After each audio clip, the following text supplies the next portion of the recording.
माणूस हा कधीही कमजोर नसतो, कारण या जगात पाण्यापेक्षा मऊ असे काहीच नाही.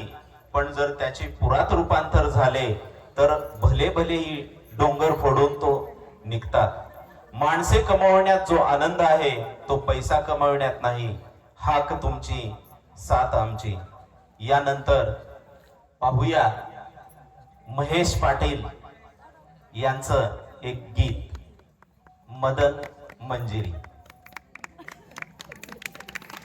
4, 3, 2, 1.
जोरदार टाळ्या झाल्या पाहिजेत या नृत्यासाठी.